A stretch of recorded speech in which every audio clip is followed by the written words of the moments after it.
Senhoras e senhores, voltamos com a nossa 21ª edição do ciclo de estudos do controle público da administração municipal. Vamos dar início agora à live Tópicos da nova lei de licitações e contratos. O tema será apresentado pelos auditores fiscais de controle externo da Diretoria de Licitações e Contratações, o Rogério Locke, que é coordenador de obras e serviços de engenharia, e pelo Sandro Luiz Nunes. Neste momento, então, passo a palavra ao Sandro, que irá começar a apresentação. Olá, muito bem-vindos a todos no ciclo de estudos. Eu vou dar início à minha apresentação. Só queria confirmar se a apresentação está no ar. Vou levar um minutinho. Ok, está no ar a minha apresentação, só para confirmar, por favor? Sim. Ok, muito obrigado. Então, nós vamos falar hoje sobre a nova lei de licitações. É um tema que tem causado uma grande repercussão aí no meio jurídico nesse último ano, e o Tribunal de Contas não pode ficar alheio a essa discussão, e a ideia é trazer alguns tópicos hoje para todos os entes municipais, para que a gente possa, então, dar início a essa nova tela que nós estamos iniciando hoje, né? A nova lei de licitações, ela traz uma série de novidades aí para quem está habituado com o sistema da lei 8666.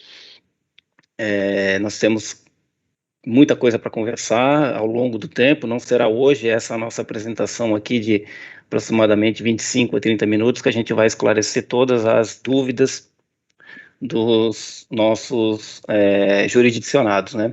Então, eu sou o Sandro, como já foi apresentado, trabalho na DLC, e só para as pessoas que não me conhecem tenham uma ideia, eu já estou no Tribunal de Contas desde 2002, trabalhando basicamente com licitações e contratações.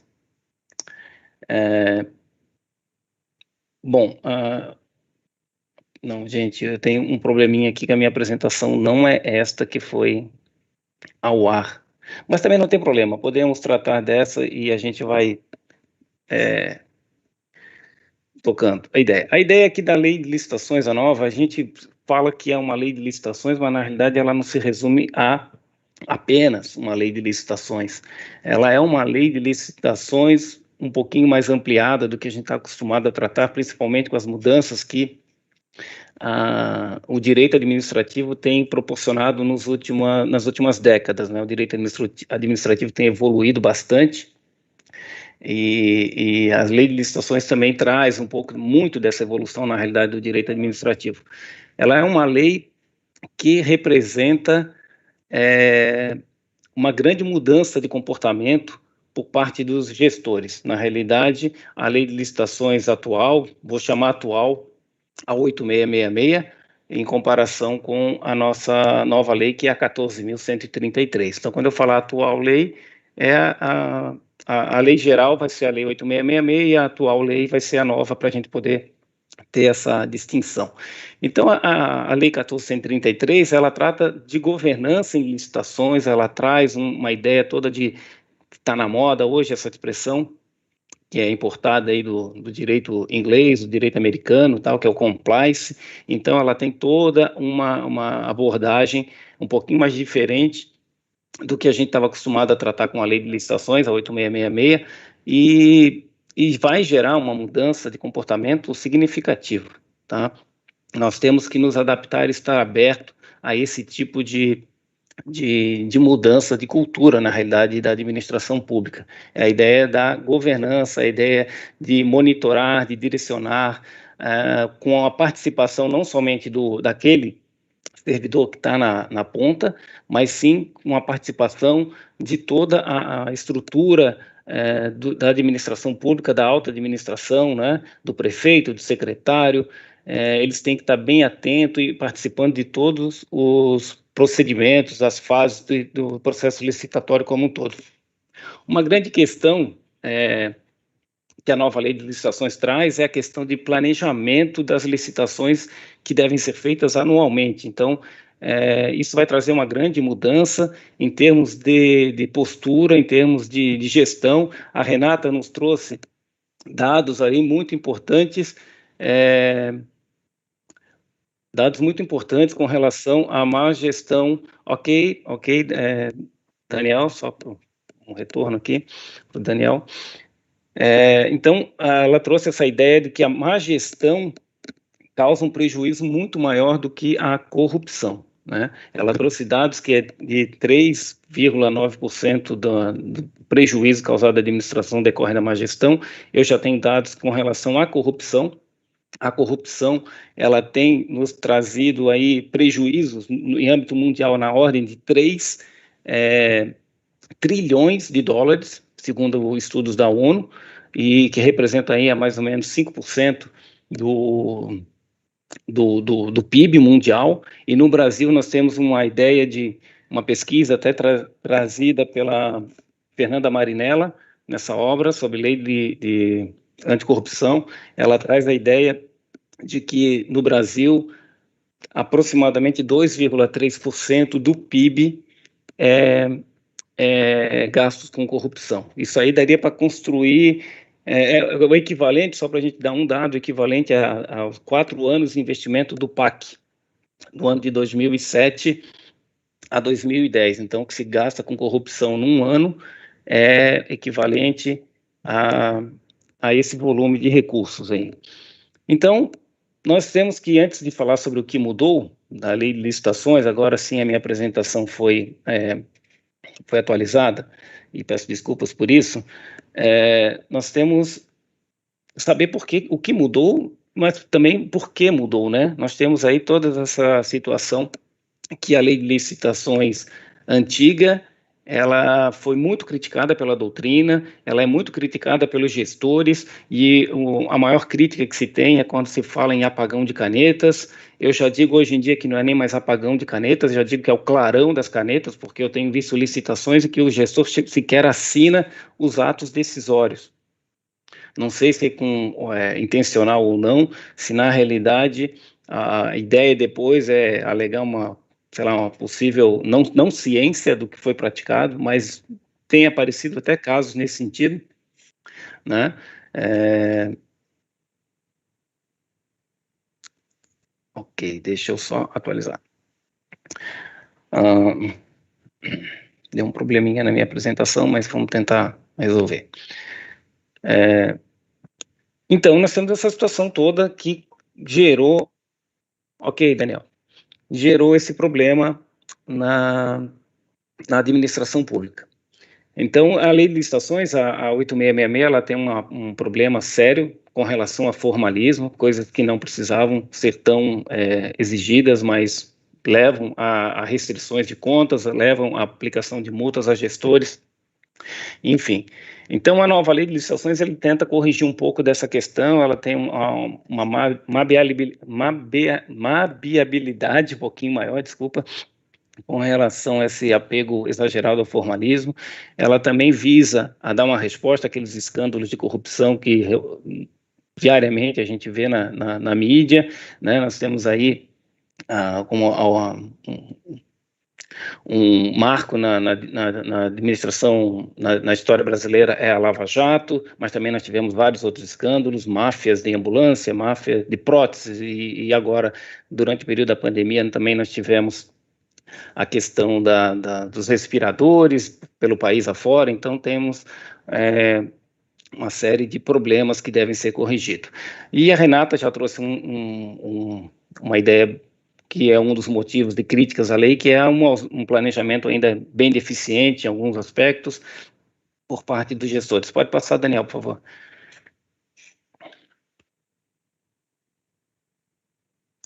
Aqui, eu não sei se vocês estão vendo a minha tela, a mesma que eu tenho aqui na minha frente, mas enfim, nós temos então essa necessidade com a nova lei de modernizar a administração pública, tá? As licitações. Então nós temos maior transparência, é uma exigência de maior transparência por parte dos órgãos públicos. As publicações agora devem ser realizadas num portal que ainda não existe, mas em breve deverá estar em funcionamento, que é o Portal Nacional de Contratações Públicas. Então, nós temos uma série de requisitos que exigem a transparência. Uma das das questões, eu já vou adiantar um pouquinho, é com relação à publicação de ordem cronológica de pagamentos. Todos os entes federativos devem colocar no seu site oficial a ordem cronológica de pagamentos que deve ser observada. E só para lembrar, uma das respostas que a lei de licitações vem para dar para a sociedade é o problema do combate à corrupção, é o problema da ausência de normas efetivas que possam punir o gestor público. A gente não pode ter a ideia de que a lei de licitações veio somente para facilitar o processo de licitação em si, procedimento administrativo, mas ele também vem para punir com muito maior rigor aquele que não se adequa, não atua conforme a legislação. Então, só para ter essa ideia, na ordem cronológica, a pena antes era de 2 a 4 anos, e agora, para o gestor que não cumprir o pagamento de acordo com a ordem cronológica, a pena passa a ser de 4 a 8 anos. Então, é uma mudança significativa que vem dar essa resposta à sociedade, principalmente depois daqueles movimentos que nós tivemos no ano de 2013, em que a gente viu aí manifestações por todo o país exigindo um basta na corrupção.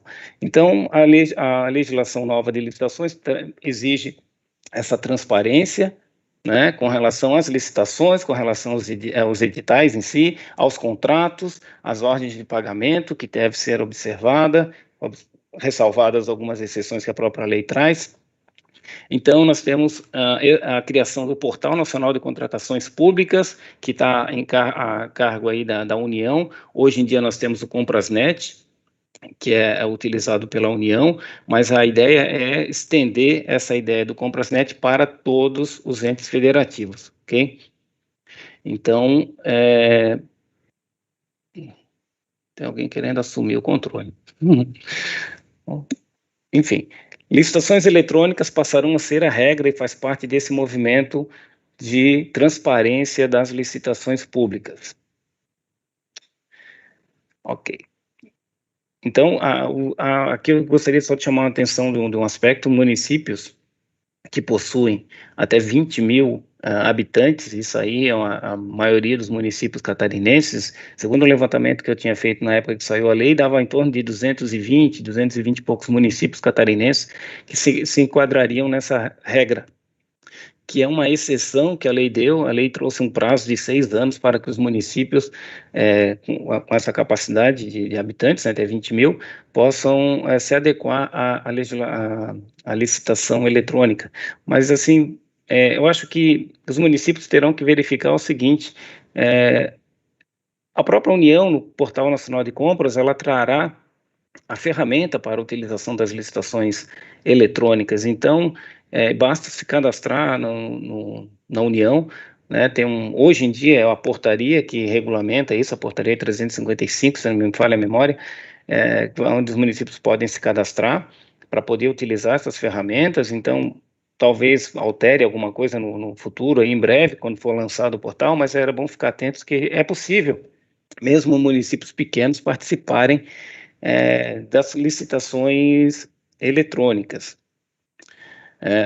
Claro que vai situações e situações que a gente deve ponderar e ser justificados quando, na realidade, não for possível ou viável até em relação à restrição de mercado e coisas desse tipo, assim, que possa fundamentar uma licitação no estilo anterior, né, no estilo presencial, no estilo tradicional.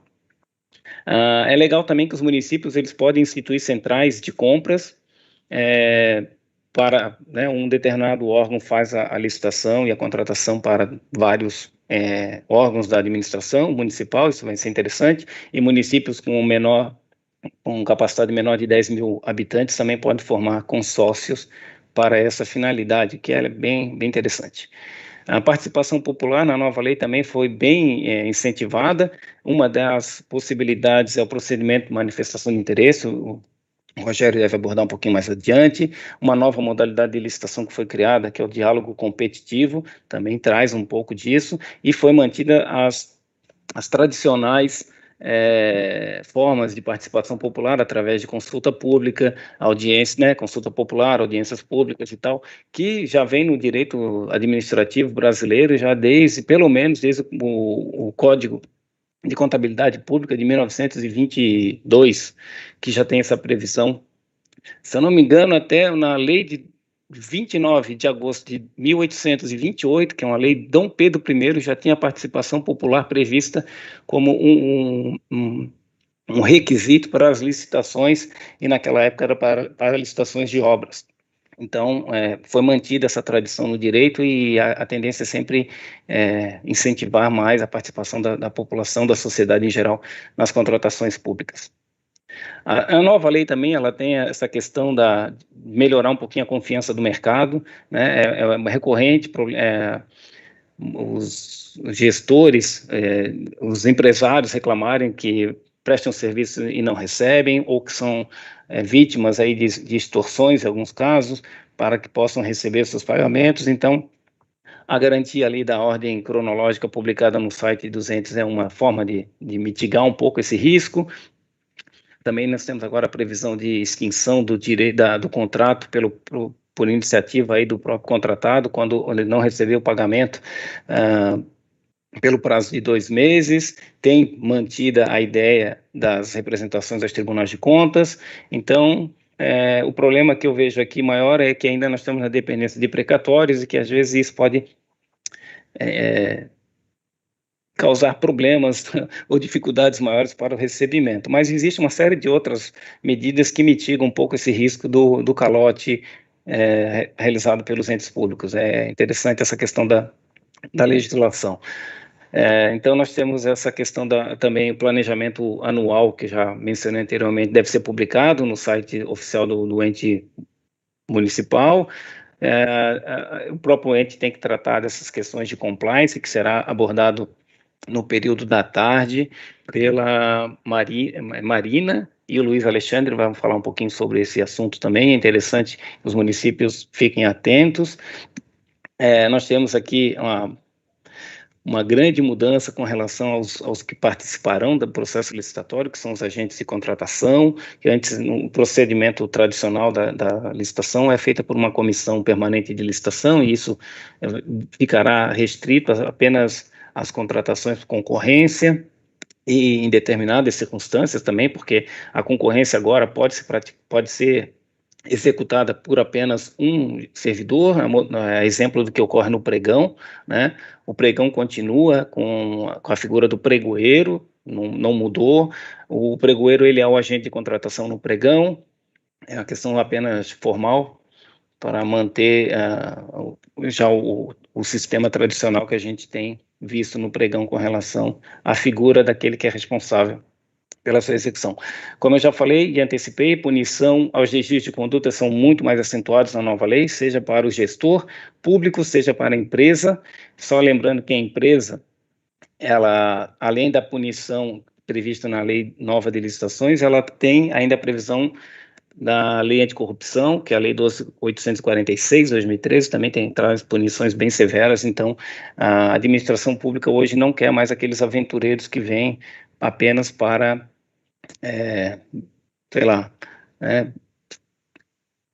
usar o processo licitatório para fins escusos. Então, na realidade, vai depender de uma mudança de cultura da gestão administrativa, que deve punir realmente, exemplarmente, aqueles licitantes que vêm com propósitos não republicanos. Então, é interessante ficar atento também. Com relação à nova lei de licitações, a vigência dela, quer dizer, a aplicação dela no tempo, ela já está valendo desde o dia 1º de abril deste ano, então, de 2021, né, para que a gente fique registrado aqui no tempo. Então, ela já está valendo, já pode ser aplicada. Tem uma série de questões aí polêmicas que a doutrina tem trazido com relação ao Portal Nacional de Contratações, porque a lei criou um Portal Nacional de Contratações como sendo o órgão centralizador de todas as licitações e contratos por todos os órgãos. É um órgão central. A ideia é centralizar nesse portal as informações, de modo que a sociedade e os licitantes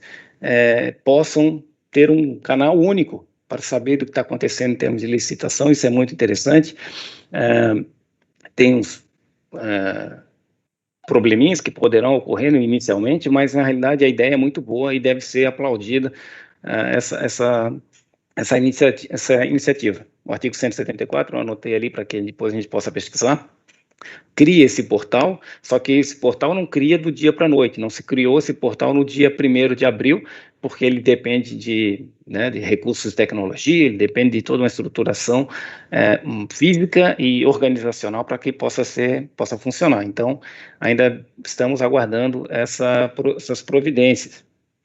Mas, tirando isso, nós temos aqui também que destacar que a lei de licitações, ela ainda não revogou, mas revogará a atual lei 8666, a lei do pregão, a 10.520, e a lei 12.462, que é a lei do RDC. Na realidade, para quem já trabalhou com RDC, eu acredito que não sofrerá trauma nenhum com relação à nova lei de licitações, ou praticamente nenhum, passará ileso.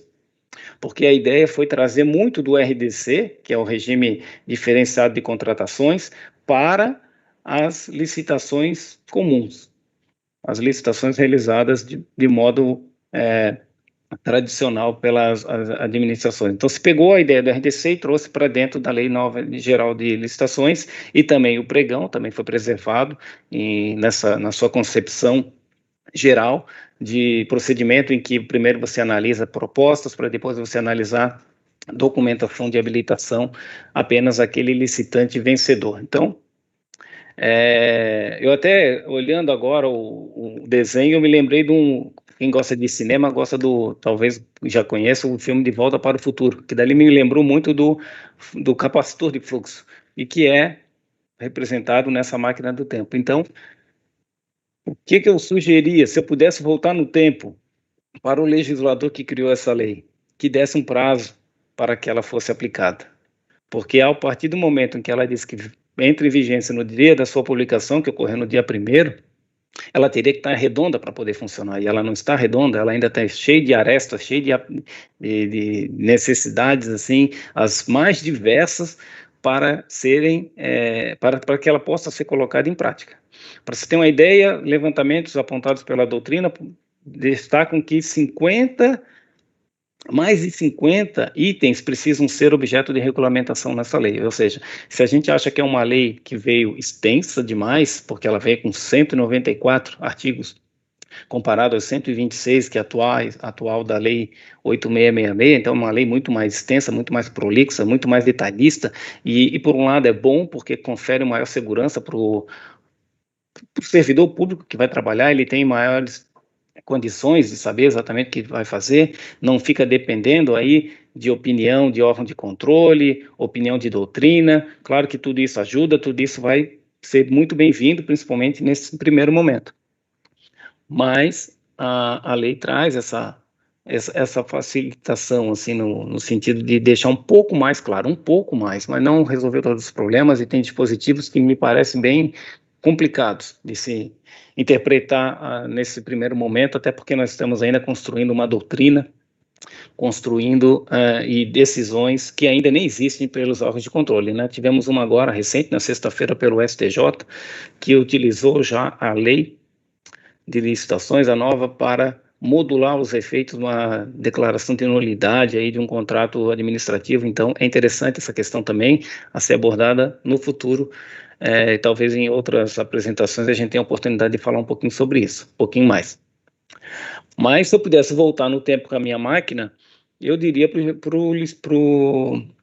o legislador maneirar um pouquinho na mão aí, no sentido de deixar um prazo maior para que a gente possa se adaptar e possa estudar essa lei. É uma lei que demanda muito estudo, não é uma lei fácil de se interpretar no primeiro momento. Então,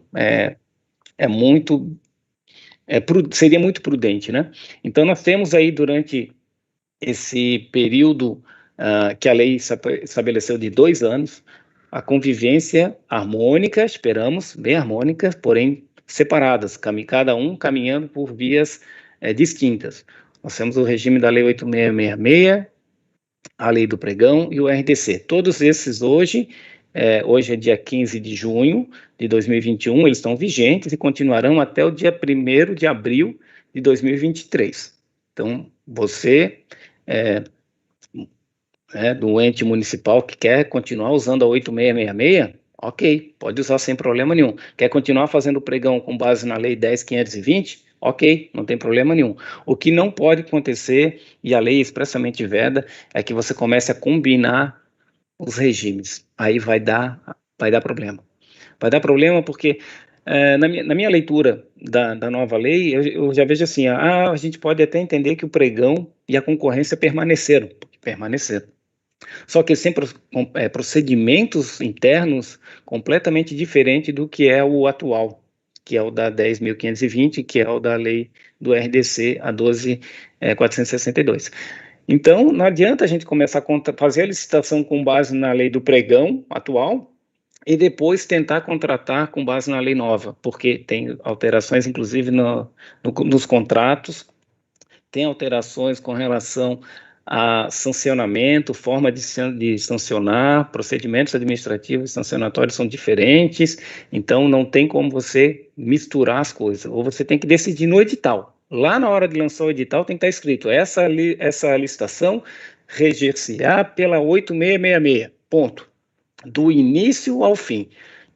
Desde a capa do processo até a declaração final lá do contrato, dizendo que ele foi cumprido ou não foi cumprido, depois que, foi feito os pagamentos, foi certificado. Então, do início ao fim, é um procedimento, é um regime. Nós temos que trabalhar com regimes, e cada um deles tem as suas diferenciações, tá? Então, não podemos combinar esses regimes, é muito legal. A nova lei de licitações, ela trouxe procedimentos auxiliares, o que antes a gente, na lei 8666, a gente tratava como sendo parte do processo licitatório, agora ele trouxe como procedimentos auxiliares que vão, então, servir de base para uma futura licitação. E trouxe o registro de preço. O registro de preço já existe no nosso ordenamento desde 1922. Para a gente ter uma ideia, vai estar completando 100 anos aí, logo está completando 100 anos, então o registro de preço não é novidade não, o registro de preço já existe desde muito tempo. O decreto 4536 de 1922, que é o Código de Contabilidade Pública, já tinha previsão do registro de preço, e a gente acha que é novidade. Não é novidade, não. Não é novidade da 8666, não é do decreto 2386, já vem um pouquinho mais tempo. Claro que não com as mesmas popularidade que nós temos visto hoje em dia, né? Então, procedimentos auxiliares, temos o registro cadastral unificado, até será utilizado lá no Portal Nacional de Contratações, então, hoje em dia nós temos, cada órgão tem o seu próprio registro, mas poderá ser utilizado só do Portal Nacional de Contratações, que valerá para todos, então é muito legal essa parte, que vai otimizar o nosso tempo de licitação, né, de organização da licitação nesse aspecto. E falando nisso, lembrei agora que a importância das assessorias jurídicas no processo de padronização de editais, de minutas, então, é extremamente importante uma participação das assessorias jurídicas nos processos novos de licitação, ganhar-se-á tempo demais quando você faz uma minuta padronizada, um edital já certinho, redondo, não tem que estar formulando nada, você só vai trabalhar na descrição do objeto, né? E a Renata já falou um pouquinho no início sobre o estudo técnico preliminar que terá que ser feito, né? E projeto básico, essas questões todas que serão também abordadas pelo Rogério um pouquinho mais à frente. Então, é isso aí. Nós temos modalidades. O que mudou? O convite e a tomada de contas foi extinta. Na nova lei não tem mais a previsão dessas duas modalidades. Na realidade, não tem mais modalidade relacionadas a valor, tá? O convite tinha um determinado valor, a tomada de preços era outra, e concorrência também outro valor. Então, na realidade, havia uma escadinha de acordo com a complexidade que se imaginava que o processo ia ter, custo de processo, enfim. A nova lei de licitações não tem mais isso. As licitações tradicionais que a gente está acostumado é pregão e concorrência, e permaneceu aí concurso, leilão, né? E agora foi criado o diálogo competitivo também, que é para objetos que buscam soluções inovadoras. Então, o que é importante a gente saber é que o pregão e a concorrência permanecem com o mesmo nome, porém com procedimentos muito diferentes do atual, principalmente a concorrência, porque na realidade o que vai diferenciar basicamente, né, em linhas gerais, o que diferenciará o pregão da concorrência será o objeto, não é o valor, mas sim o objeto. Se um objeto comum, aquele usualmente praticado no mercado, nós teremos o pregão. Se foram objetos um pouco mais complexos, um pouco mais, que exige um pouco mais de detalhamento, que não é aquele usual do mercado, que precisa ser construído de certa forma, ela terá que ser a concorrência. E também o que vai diferenciar os dois procedimentos é o critério de julgamento que cada um vai adotar. No pregão tradicional, menor preço, né, ou maior desconto também, que vai ser utilizado, e na concorrência são todos os demais procedimentos licitatórios, critérios de julgamento, desculpa, critérios de julgamento poderão ser utilizados. Então, dispensa de licitação. Aqui nós poderíamos falar uma tarde inteira sobre dispensa de licitação, que é o que tem motivado uma grande correria, digamos assim, uma correria pelo uso da nova lei de licitações, que é porque os valores da dispensa de licitação foram bem modificados, alterados. Então, nós temos hoje para obras e serviços até R$100 mil, para compras de bens e serviços comuns, né, não de engenharia e tal, até R$50 mil. Há um detalhamento maior, e aqui eu já quero caminhar um pouquinho para o final da minha apresentação, para não tomar muito tempo do Rogério.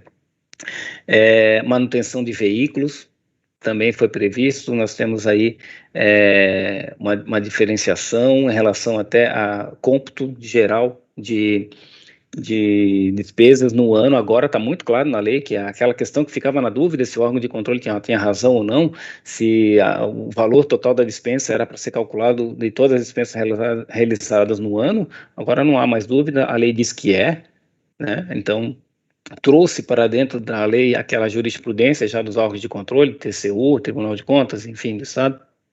Ela trouxe para dentro da lei isso, então nós temos que respeitar esses limites dentro do exercício anual. Prazo emergencial, uma licitação emergencial que é muito comum, apesar de que não deveria ser, porque todas as licitações devem ser planejadas, mas a gente sabe que há situações em que a coisa não funciona como planejado, e aí surgem situações emergenciais. Então, essas licitações agora têm um prazo maior, agora o contrato é até de 1 ano, e tem um detalhe que é fundamental e deveremos estar atentos, é que não poderá ser recontratada a mesma empresa caso aquela situação emergencial permaneça. Era muito comum a gente ver contratos de terceirização em que a licitação em si, ela não se conclui. Problemas judiciais, ações judiciais, e, enfim, uma série de fatores que impedem que a licitação ande. Então, era muito comum a recontratação, né, do mesmo prestador. E a lei, eu não sei por que motivo ela trouxe isso, mas, enfim, teremos que avaliar isso aí mais à frente, mas ela não permite mais a recontratação da mesma empresa. E, por um lado, foi bom porque ampliou um pouquinho mais o prazo, e aí é um prazo razoável que dá para concluir a licitação, né, para atender aquela situação emergencial, mas, por outro lado, ela disse, olha, você não pode recontratar a mesma pessoa, a mesma empresa, por exemplo, né? Inexigibilidade, basicamente, foi mantida as 3 primeiras hipóteses que a lei retrata, a lei 8666, né, que a retrata. Ela trouxe para dentro da inexigibilidade o credenciamento, que já era uma prática comum já na administração, mas o que eu queria só destacar é que o credenciamento ele é um procedimento auxiliar, como a gente viu na transparência anterior, ela é um procedimento auxiliar. Então, você vai fazer um credenciamento e depois aqueles credenciados você vai contratar com base na inexigibilidade, são coisas diferentes. Só para a gente entender que são 2 procedimentos. Você vai credenciar os prestadores de serviço, por exemplo, laboratórios, né, para prestação de serviço na área de saúde. Você credencia esses laboratórios. O edital ele deve ser permanentemente, eu tenho visto muito edital por aí que dá prazo. Você pode se credenciar no prazo de 30 dias, no prazo, X aí que foi previsto no edital. Na realidade, o credenciamento ele é um procedimento que deve ser aberto e permanentemente ele deve estar aberto para novos credenciados. A participação ele é contínua, ele não é uma coisa que se inicia e termina daqui a 30 dias, não, ele vai, enquanto eu estiver contratando por meio de credenciamento, esse edital está aberto. É isso que deve ser realizado. Trazendo um paralelo para quem está acostumado, é o registro cadastral, é a mesma coisa, a mesma ideia. A todo momento pode vir uma empresa nova no seu órgão e pedir o cadastramento para poder participar de licitações. É a mesma ideia. Durante todo o período do credenciamento, as empresas podem se apresentar para se habilitar e também para o credenciamento para o credenciamento de bens também, que também poderá ser realizado. Então, o edital tem que estar permanentemente aberto. Então, é legal isso aí. A aquisição e locação de imóvel, que antes era uma hipótese de dispensa, passou a ser também uma hipótese de inegibilidade. São basicamente algumas alterações. Aqui nos contratos, que eu falei no início, que não poderia ter choque entre os regimes, é porque realmente até o prazo contratual é diferenciado. A nova lei de licitações trouxe prazos muito mais amplos e também a doutrina tem apontado que ela não precisaria mais o contrato ser anual, né, aquela vinculação aos créditos orçamentários. Isso não, na minha visão também não é totalmente, não é 100%, porque o artigo 105 ele exige que seja ele não fala exatamente crédito anual, mas ele diz que os contratos com prazo de vigência maior do que um ano tem que estar previsto no PPA, no plano plurianual. Então, na realidade, por outras vias, ele está dizendo a mesma coisa. Se não tem previsão no PPA, o contrato é anual. Alguns contratos que ele já elenca aqui, e eu deixei aqui para vocês poderem ter essa informação depois, o contrato poderá ser com prazo superior.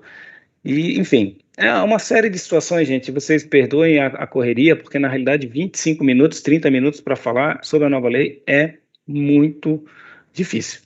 Nós temos muitas novidades, muita coisa para falar e para estudar. Aqui o sistema de informática, só para a gente poder deixar registrado também, tem um prazo bem extenso, até 15 anos. Então são coisas muito legais que a nova lei trouxe. Gente, vocês desculpem a correria, desculpem esse pequeno probleminha que deu na apresentação, na hora de subiu outra coisa diferente, mas o que importa é tentar passar essa informação. Eu coloco à disposição, meu e-mail está aí na tela. Vocês fiquem à vontade para perguntar o que vocês quiserem, né? Nós, como auditores, a gente não tem só aquela função de fiscalizar e apontar o dedo. Na realidade, a gente está aqui para construir, e como eu disse no início, nós temos uma nova tela, uma nova moldura e uma tela em branco para a gente poder pintar e jogar tinta e fazer o melhor desenho possível dessa nova realidade, ok? Então, gente, muito obrigado. Eu vou passar a palavra diretamente ao Rogério.